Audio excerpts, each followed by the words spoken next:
خصوصی بچے خصوصی توجہ کے متقاضی ہوتے ہیں۔ جسمانی معذوری کے شکار بچوں کو مایوسیوں اور محرومیوں سے محفوظ رکھنے کے لیے زندگی کی وہ تمام سہولیات اور آسائشیں دی جانی چاہیے جو کہ جسمانی طور پر تندرست بچوں کو حاصل ہوتی ہیں۔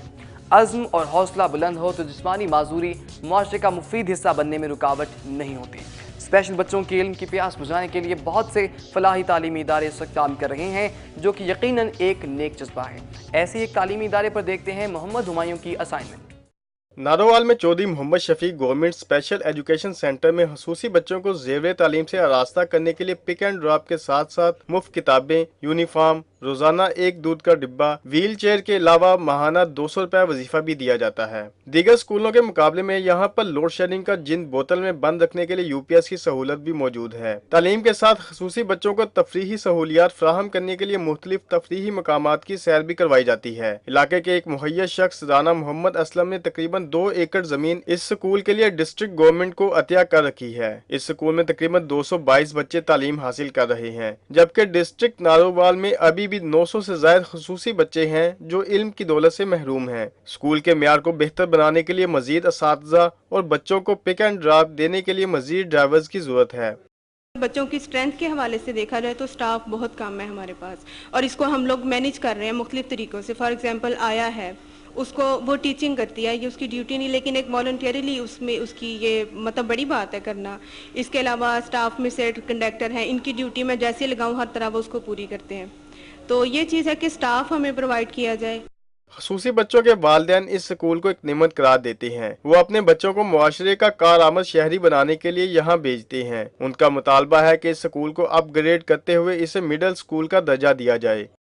ریکویسٹ کرتے ہیں اس گورنمنٹ سے کہ ہمیں ادھر ہمارے گاؤں میں ہمیں گاڑی دی جائے۔ 20 کلومیٹر دور ہمارا گاؤں ہے، ہمارے لیے پریشانی ہے۔ ادھر غریب بچے ہیں، وہ نہیں ادھر آ سکتے، نہیں ہم والدین بھیج سکتے، ان کے پاس اتنے وسائل نہیں ہیں کہ وہ ادھر لے کر آئیں۔ اور الحمدللہ ہم امید کرتے ہیں کہ ادھر ہمارے بچوں کا مستقبل ہے اور تعلیم حاصل کریں گے۔ اسکول انتظامیہ کے مطابق اگر انہیں مزید سہولیات فراہم کر دی جائیں تو وہ ڈسٹرکٹ نارووال کے تمام خصوصی بچوں کو علم کی دولت سے مالا مال کر سکتے ہیں۔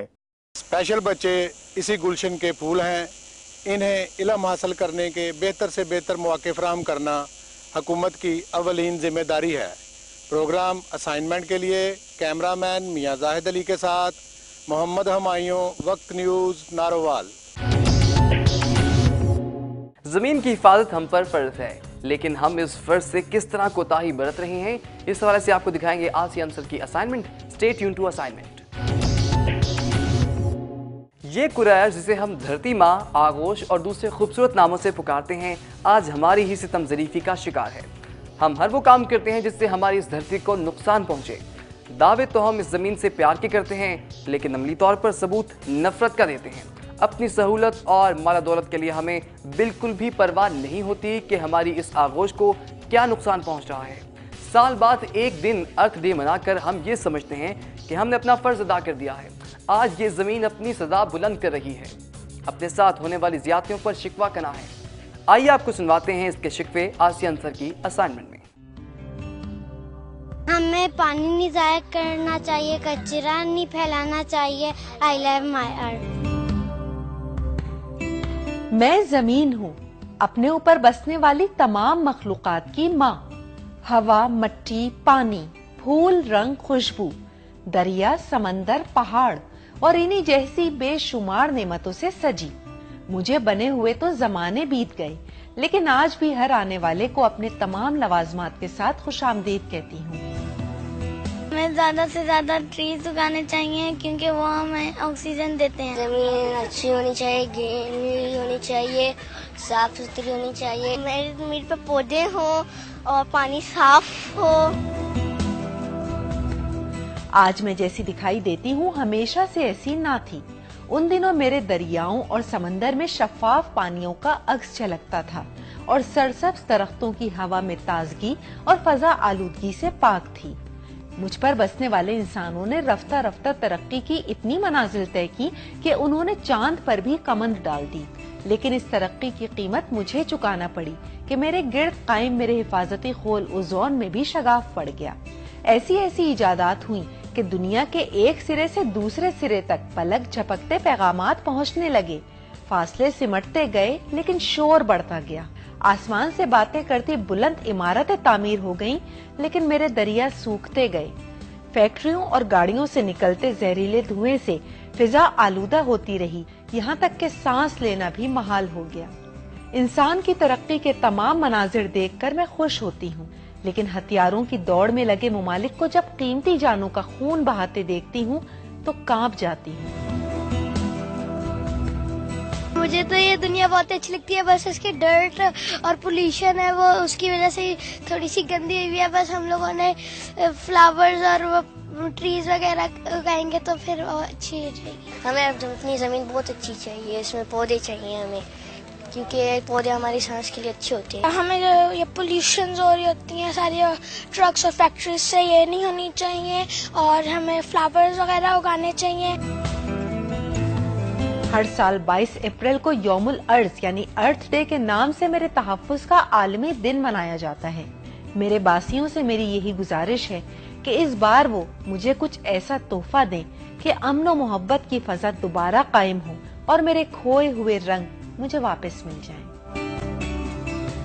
آسیہ انصر, وقت نیوز, اسلام آباد. ملک بجلی کے شدید بحران سے دوچار ہے. مسئلہ اس بحران سے نکلنے کے لیے وسائل کی کمی کا نہیں بلکہ ویژن کی کمی کا ہے. حکمران طبقہ پاکستان کی اس کلاس سے تعلق رکھتا ہے جس کے لیے بجلی کمی کوئی ایشو نہیں ہے. بجلی کا بحران غریب کے منہ سے نوالا چھین رہا ہے. انڈسٹریز بند ہو رہی ہیں. بجلی نہ ہونے کی وجہ سے بیرون ممالک تجارتی معاہدے متاثر ہو رہے ہیں, جس کی وجہ سے بین الاقوامی منڈیوں میں پاکستان کا امیج خراب ہو رہا ہے, جبکہ حکمرانوں کو اس کی ذرہ برابر بھی پرواہ نہیں ہے. کالا باغ ڈیم جو کہ سستی ترین بجلی فراہم کرنے کا منصوبہ تھا, گندی سیاست کا شکار ہے. بجلی کے اس بحران میں عوام کے لیے ایک اچھی خبر کراچی بن قاسم پروجیکٹ ہے. آئیے سوال سے دیکھتے ہیں محمد آصف کی assignment. Karachi electric supply corporation نے بن قاسم میں پاکستان کے سب سے بڑے پاور پروجیکٹ کا منصوبہ 2008 میں شروع کیا. اس منصوبے کے تحت 3 گیس ٹربائن سے 560 میگا واٹ بجلی حاصل کی جا سکے گی. KESC کے چیف اسٹریٹجک آفیسر ارشد زاہدی نے کہا کہ جولائی 2011 میں پہلا گیس ٹربائن کام کرنا شروع کر دے گا, جس سے سسٹم میں 129 میگا واٹ بجلی شامل ہو جائے گی, جبکہ ستمبر اکتوبر میں دوسرا ٹربائن اور 2012 کی پہلی سہ-ماہی میں 560 میگا واٹ بجلی سسٹم میں آ جائے گی. تینوں گیس ٹربائنز لگ چکی ہیں. ہمارا میجر اکوپمنٹ سارے کا سارا ہماری سائٹ کے اندر موجود ہے.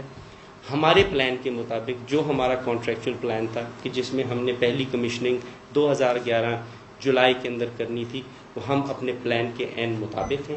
اسی طرح ہماری دوسری مشین تقریباً 1 سے 1.5 مہینے کے فاصلے کے اوپر آنی ہے پہلی مشین کے, جو آئے گا اگست ستمبر میں, اور تیسری مشین سپتمبر اکتوبر میں آئے گی.